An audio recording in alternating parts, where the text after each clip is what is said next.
ఈ నెల 11 మధ్యాహ్నం 1 గంటకు బీఆర్ఎస్ శాసనసభ పక్ష సమావేశం జరగనుంది. బీఆర్ఎస్ అధినేత కేసీఆర్ అధ్యక్షతన భేటీ కానున్నారు. సమావేశానికి బీఆర్ఎస్ ఎమ్మెల్యేలు, ఎమ్మెల్సీలు హాజరు కానున్నారు. అసెంబ్లీ బడ్జెట్ సమావేశంలో అనుసరించాల్సిన వ్యూహంపై బీఆర్ఎస్ ఎమ్మెల్యేలు, ఎమ్మెల్సీలకు దిశానిర్దేశం చేయనున్నారు కేసీఆర్.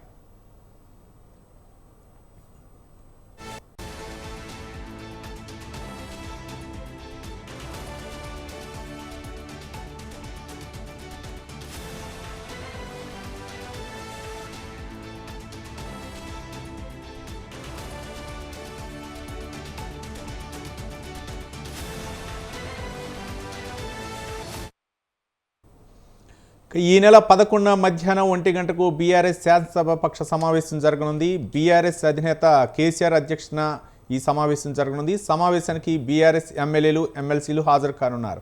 అసెంబ్లీ బడ్జెట్ సమావేశాల్లో అనుసరించాల్సిన వ్యూహంపై బీఆర్ఎస్ ఎమ్మెల్యేలు, ఎమ్మెల్సీలకు దిశానిర్దేశం చేయనున్నారు కేసీఆర్. దీనిపై మరింత సమాచారం మా కరస్పాండెంట్ సబీన్ తాజా సమాచారం అందించడానికి సిద్ధంగా ఉన్నారు. సబీన్, ఏంటి బీఆర్ఎస్ ఎమ్మెల్యేలు, ఎమ్మెల్సీలకు కేసీఆర్ ఎలాంటి నిర్దేశం చేయనున్నారు?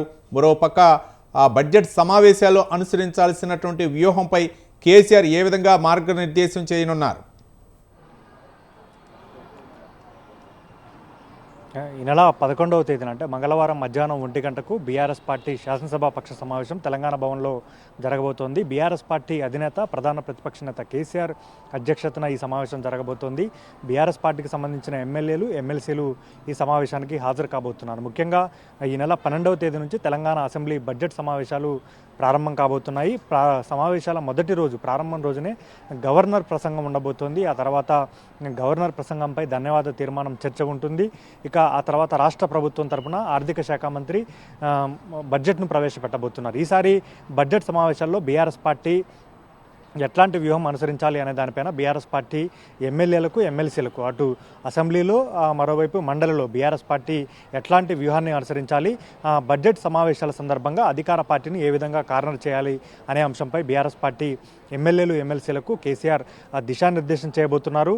ఇప్పటి వరకు బీఆర్ఎస్ పార్టీ అధినేత కేసీఆర్ బీఆర్ఎస్ పార్టీ ప్రధాన ప్రతిపక్షంలోకి వచ్చిన తర్వాత అసెంబ్లీ సమావేశాలకు రాలేదు. గత అసెంబ్లీ బడ్జెట్ సమావేశాల సందర్భంగా కేవలం బడ్జెట్ ప్రవేశపెట్టే రోజు మాత్రమే కేసీఆర్ అసెంబ్లీకి వచ్చి వెళ్ళారు. అప్పటి నుంచి ఇప్పటి వరకు కేసీఆర్ అసెంబ్లీ సమావేశాలకు హాజరు కావడం లేదు. మరోవైపు అధికార కాంగ్రెస్ పార్టీ ముఖ్యమంత్రి రేవంత్ రెడ్డితో పాటు కాంగ్రెస్ పార్టీకి సంబంధించిన మంత్రులు, ఎమ్మెల్యేలు, ఇతర నేతలు కేసీఆర్ అసెంబ్లీకి రావాలంటూ పదే పదే పెద్ద ఎత్తున విమర్శలు చేస్తున్నారు.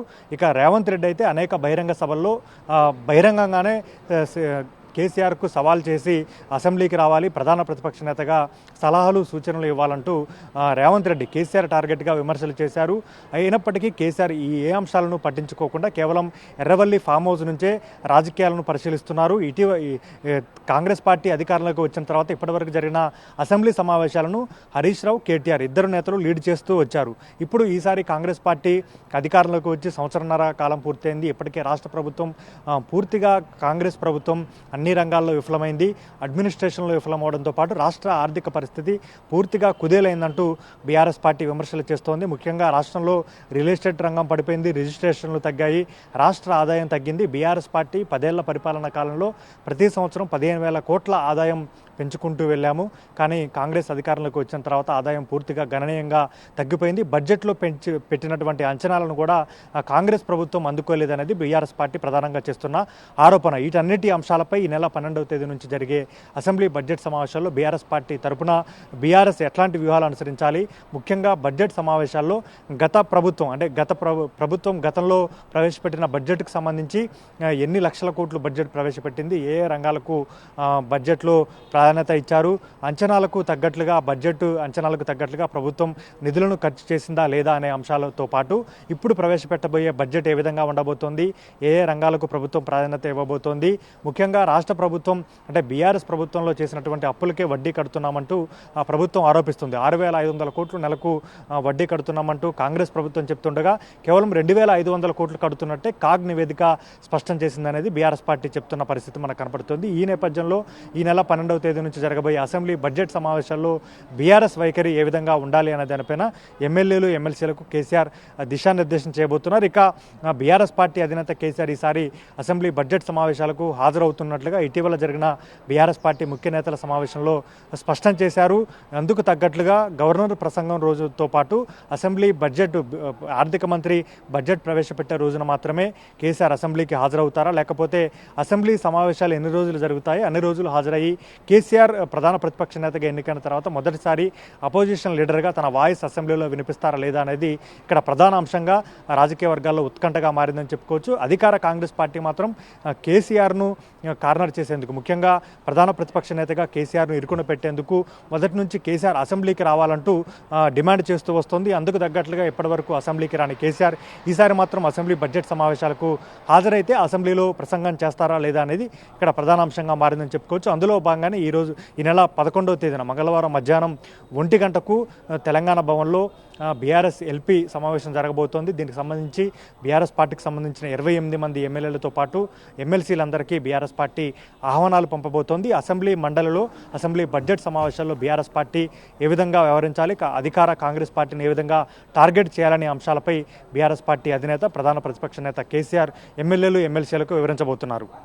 రైట్ సవీన్, అంటే కాంగ్రెస్ పార్టీ ఇచ్చినటువంటి హామీలు ఏవైతే ఉన్నాయో 6 గ్యారెంటీలు అవ్వచ్చు, లేకపోతే 420 హామీలు అవ్వచ్చు, వీటన్నిటి కూడా బీఆర్ఎస్ ఎమ్మెల్యేలకు దిశానిర్దేశం చేసి ప్రజల్లో ఈ అంశాలపై అంటే త్వరగా తీసుకువెళ్ళాలి, కాంగ్రెస్ పార్టీ అంటే మోసం చేసింది ప్రజల్ని అనే విధంగా ఒక పక్క కేటీఆర్, మరో పక్క హరీష్ రావు కూడా తీవ్రంగా ప్రయత్నిస్తున్నారు.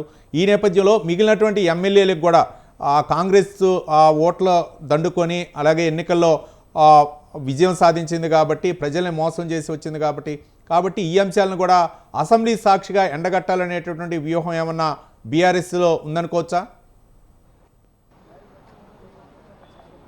మొదటి నుంచి బీఆర్ఎస్ పార్టీ ప్రతిపక్షంలోకి వచ్చిన తర్వాత కాంగ్రెస్ పార్టీ ఎన్నికల్లో ఇచ్చిన హామీలు 420 హామీలు ఇచ్చింది, 6 గ్యారంటీలు ఇచ్చింది.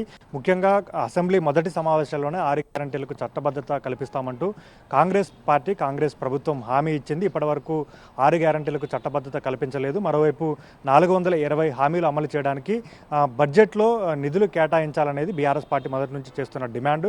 ఈ అసెంబ్లీ బడ్జెట్ సమావేశాల్లోనూ రాష్ట్ర ప్రభుత్వం చేసే ప్రతిపాదనలు, రాష్ట్ర ప్రభుత్వం బడ్జెట్లో ప్రతిపాదనలు బట్టి బీఆర్ఎస్ పార్టీ ప్రధాన ప్రతిపక్షంగా స్పందించబోతోంది. ముఖ్యంగా అసెంబ్లీ బడ్జెట్ ప్రవేశపెట్టిన తర్వాత బడ్జెట్ కేటాయింపులకు అనుగుణంగా బీఆర్ఎస్ పార్టీ కార్యాచరణ, బీఆర్ఎస్ పార్టీ తరఫున కేసీఆర్తో పాటు ఇతర బీఆర్ఎస్ పార్టీ ఎమ్మెల్యేలు ఎమ్మెల్సీల వాయిస్ ఉండబోతుందనేది ఇక్కడ ప్రధానంగా మనకు తెలుస్తున్న అంశం.